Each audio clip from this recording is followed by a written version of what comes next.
सीधा सवाल, सीधे हरियाणा से, हरियाणा की भूमि से, जमीन से सौंधी सौंधी यहाँ पर खुशबू जो है, देसा में देश हरियाणा, जित दूध दही का खाना। अब ये मैं 3 बार आपको बता चुका हूं, लेकिन हरियाणा के खेतों का थोड़ा एक नज़ारा आप यहाँ भी देख लीजिए। और हरियाणा के बारे में एक तंज भी कसा जाता है कि Haryana has only one culture, एक ही संस्कृति है, एंड दैट इज एग्रीकल्चर।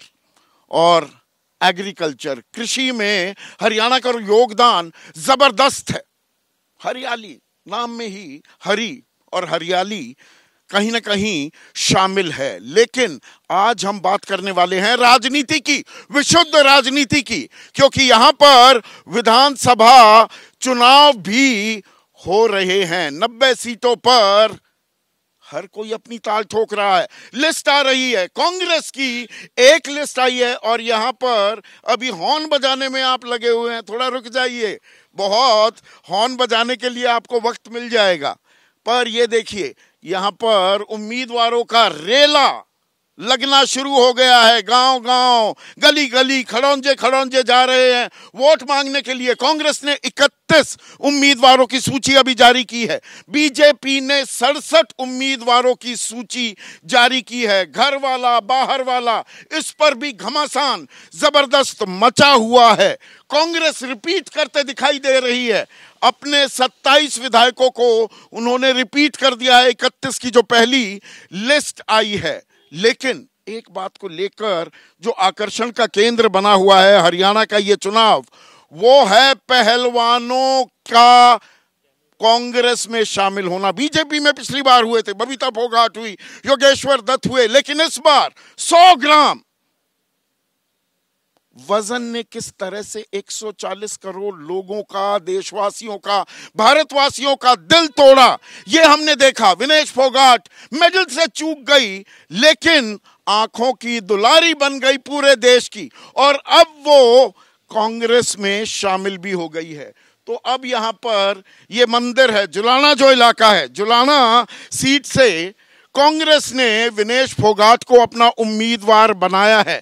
यहीं उनकी ससुराल भी है, ससुराल जैसे कहते हैं। बख्तार खुर्द खेड़ा जो गांव है, वो इनकी ससुराल है, और उनके साथ उनके पति सोमवीर राठी भी हैं। अब इस मंदिर में मत्था टेका जा रहा है, तो राजनीतिक आरोप बहुत लग रहे हैं कि धोखाधड़ी की, जूनियर खिलाड़ियों का हक मार ले गई विनेश फोगाट। 5 मेडल आ जाते, यह कांग्रेसी षड्यंत्र था। और विनेश फोगाट कह रही हैं कि मैं और चैंपियंस बनाना चाहती हूं, रेसलिंग के लिए काम करना चाहती हूं, इसीलिए राजनीति में आई हूं। बजरंग पूनिया भी राजनीति में उतरे हैं, लेकिन चुनावी समर में नहीं उतरे हैं। किसके दावे में कितना दम है, आज इसकी भी मैं पड़ताल करने वाला हूं। तो चलिए पहले मंदिर में चलिए।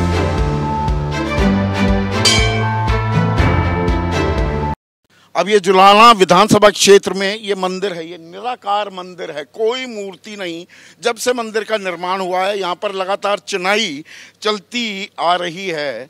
और देखिए, अब यहाँ पर ये लिपा हुआ, जो गांव का एक और मिजाज अंदाज होता है, लिपी हुई सीढ़ियाँ हैं, और इन सीढ़ियों से अब हम ऊपर चढ़ेंगे। यहाँ पर सत्ता के शिखर पर चढ़ने की हर कोई कोशिश कर रहा है, वो कांग्रेस हो या बीजेपी हो। और खेल के शिखर पर तो चढ़ गई थी विनेश, लेकिन राजनीति के शिखर पर चढ़ पाएंगी या नहीं, ये अभी हम उनसे बात करने वाले हैं। अरे सांस मारे चढ़वा दिए, चुनाव आप लड़ रहे हो और सांस मारे चढ़वा दिए। हाँ विनेश, है सत्ता के शिखर पे चढ़ना है? नहीं सर, लोगों के दिलों पर राज करना है, और वो हो गया है। हमारे लोग पूरा प्यार और सम्मान दे रहे हैं, और ये बहुत प्राचीन मंदिर है। मैं निराकार है, मुझे पता लगा। चुनवाई लगातार चल रही है, 600 साल पुराना है। 600 साल पुराना है।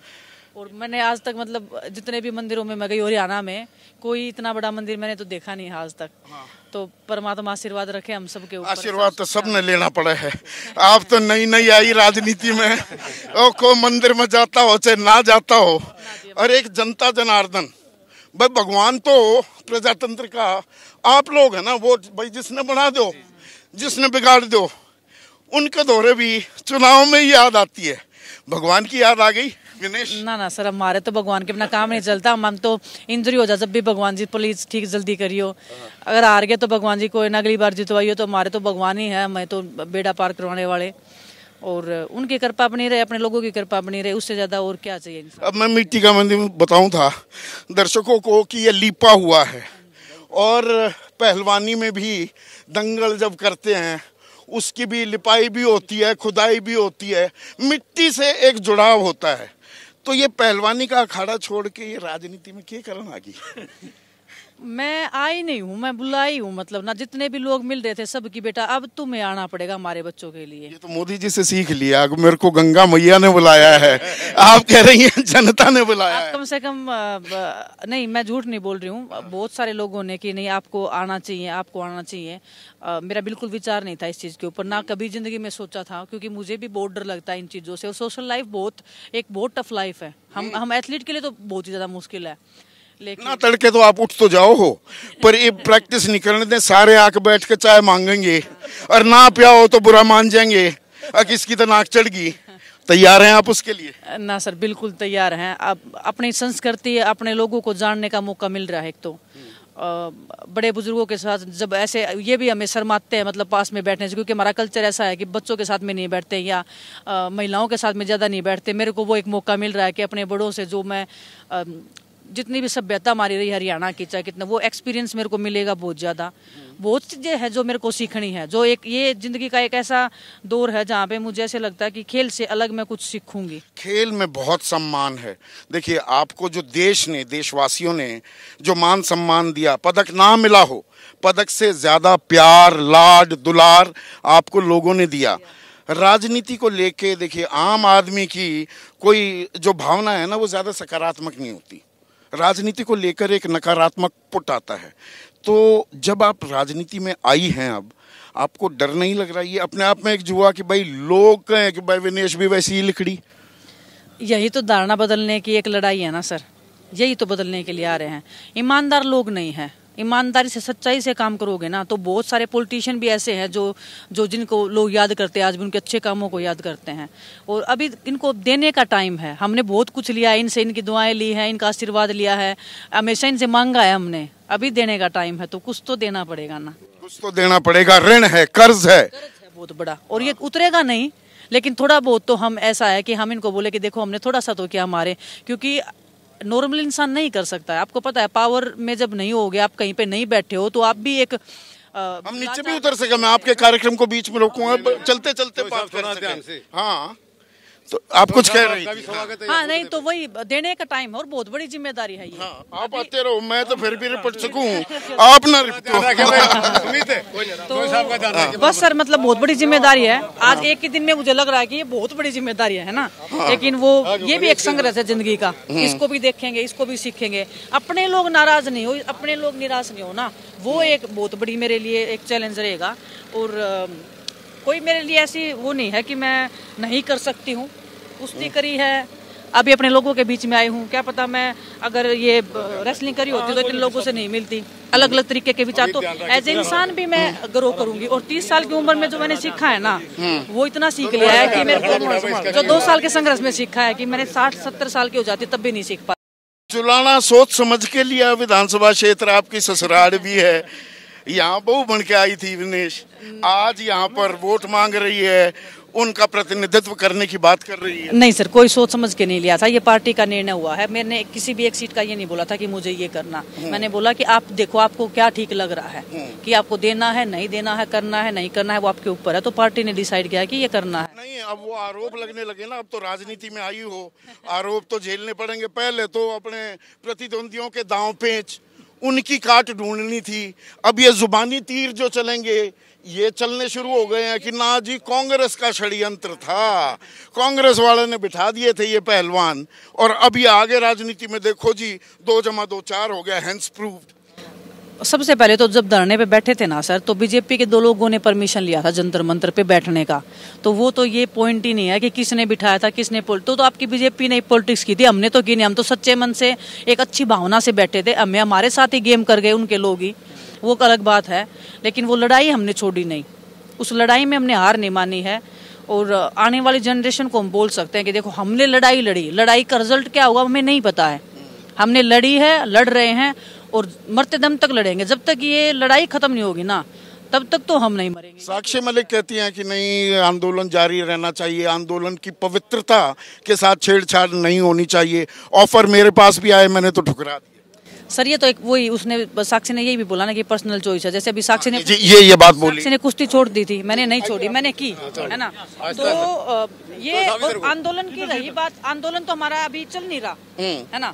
आंदोलन हमें सच्ची ईमानदारी से निभाया है, आज भी सच्ची भावना से हम निभा रहे हैं। वो लड़ाई कोर्ट में चल रही है, वो लड़ रहे हैं, उससे पीछे नहीं हट रहे हम किसी भी चीज से। तो हर एक चीज के हम लड़ रहे हैं। लेकिन अभी इतना सब हो रहा है ना, हमारे को कुछ तो ऐसा चाहिए ना जो हम इन दुश्मनों से, जो बड़े बड़े दुश्मन, उनसे कैसे लड़े। हमें वो इतनी ताकत नहीं हो रही है ना, उनसे लड़ने के लिए भी तो हमें भी तो ताकत चाहिए ना। हमें भी तो कोई जो वो बैक सपोर्ट ले रहा है बीजेपी का, हमें भी तो कुछ ऐसे चाहिए ना सपोर्ट। बैक सपोर्ट क्या, वो तो सांसद भी रहे हैं, अब उनका बेटा सांसद हो गया। वो तो कह रहे हैं कि ये विनेश आरोप लगा रही है, अगर मैंने ऐसा किया होता, मेरे मुंह पर थप्पड़ मारती, थप्पड़ क्यों ना मारा उस टाइम। वही तो हमारी गलती रहेगी ना सर। ये लगा लो परमात्मा ने इतनी हिम्मत पहले नहीं दी, इतनी दे देते तो शायद बहुत सारी बच्चियां बच जाती। अभी थप्पड़ मारने का भी टाइम आएगा, सब कुछ आएगा। अभी वो बोलते हैं ना कि हरियाणा में एक हिंदी में कहावत है कि नाई के बाल है तो अभी आगे गिर जाएंगे। उसका तो भी रिजल्ट आ जाएगा। इतना क्यों डर रहा है वो, अभी इतना बौखला क्यों रहा है। नहीं, वो तो यहाँ तक भी कहा कि 2-2 भार में 2 वेट कैटेगरीज में कौन ट्रायल देता है, 5 घंटे वेट कैसे करना पड़ा। विनेश ने तो धोखाधड़ी करी, धोखा करके वह ट्रायल में सेलेक्ट हुई, वहां गई पेरिस में तो हो गया उसका धोखा। अगर मैं इतनी धोखे का जवाब धोखा ही मिलता है। अगर मैं इतनी शक्तिशाली होती तो सबसे पहले तो मैं ब्रजभूषण को पकड़ के जेल में ही डाल देती। अगर मेरी इतनी, इस देश में मैं इतनी ताकतवर हूँ तो मैं पहले उसका ही बंदोबस्त करती ना, जो उसने इतना कर रखा है। नहीं, वो कह रहे हैं 2-2 बार में कोई लड़ ही नहीं सकता। मजबूरी है, क्यों नहीं लड़ सकता है। ये रूल कहाँ है, लोकल में कोई रूल नहीं होता है। और जो भी रूल भी बना रखे हैं वो ब्रजभूषण ने बना रखे हैं। उसने जो रूल बना रखे उसी हिसाब से ट्रायल हुआ था, उसी के लोग थे, उसी का डम्मी है ना वो, उसी का डम्मी है। फेडरेशन उनकी है, प्रधानमंत्री उनके हैं, बीजेपी उनकी है, और मैं चली गई ऐसे ही। इन्होंने रोकने की तो कोशिश की, लेकिन लोगों ने, परमात्मा ने इतना आशीर्वाद दे रखा है कि नहीं रुकी। मैं नहीं रुकी तो आज हूँ, आज इनको चुभ रही हूँ मैं। उनको सहन नहीं हो रहा कि ऐसे कैसे। ब्रजभूषण तो कह रहे हैं कि ये ऐसी राजनीति कर दी, ऐसा खेल करा विनेश ने। हमारे तो 5-5 मेडल आते रेसलिंग में और इन्होंने वो मेडल नहीं लेने दिए। नहीं सर, ये तो अपना मेहनत के ऊपर संघर्ष पे होता है सबका। वो मैं कौन मेडल लेने से रोकने वाला, अगर ऐसा लेने देने से मैं ही कर लेती, अपना ही ले आती मैं, है ना। वो तो सबकी मेहनत है। और वो तो अच्छा क्या है, पर आपने तो जीत लिया था मेडल। वो 100 ग्राम वह कहानी कद सामने आएगी, अभी तक लोग ये मानने को तैयार नहीं। अगर भाई 100 ग्राम के पाछे मारा स्वर्ण या रजत पदक कैसे मारा गया। सर बिल्कुल कहानी है बहुत बड़ी। मंदिर में खड़ी हो आप, निराकार मंदिर में? नहीं, बिल्कुल मंदिर में खड़े हैं। कहानी है बहुत बड़ी, एक कहानी है और उसको जरूर बताएंगे। और वो मुझे ही बताएंगी एबीपी न्यूज पर। नहीं, बिल्कुल बताएंगे।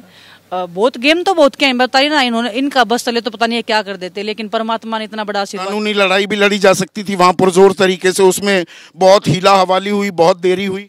इनको मौका मिल गया ना, मौका मिल गया। पेट में दर्द हो रहा था, ये विनेश कैसे जीत गई, इसने सुसाकी को कैसे हरा दिया, जिसको कोई दुनिया में हरा नहीं पाया। वही इनको प्रॉब्लम हो रही थी इस चीज से। और काफी ये जो बाद में भी जो कोर्ट केस किया वो मैंने किया है। उसके बाद में लॉयर आए हैं, सरकार ने वो दिखाने के लिए लॉयर भेज दिए हैं। जो होना चाहिए था वो नहीं हुआ, जो बोल रहे हैं वो सब सच नहीं है। जो इनसाइड जो मुझे पता है क्या हुआ था, कितना राजनीति में आने का एक बड़ा कारण क्या ये भी है, ये इंसाफ की लड़ाई पुरजोर तरीके से लड़ पाओ, वरना एक खिलाड़ी 2 दिन आदमी पूछे बाद में भूल जाए।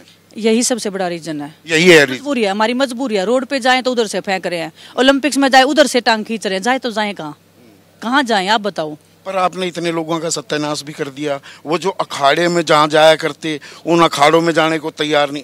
हो रहा है ना ऐसा, कोचेस को रोका जा रहा है, माँ बाप को कहा जा रहा है फलाने कोच के दौरे ना भेजो, ये आंदोलनकारी थे, ये आंदोलन जीवी थे, इनके पास ना जाओ।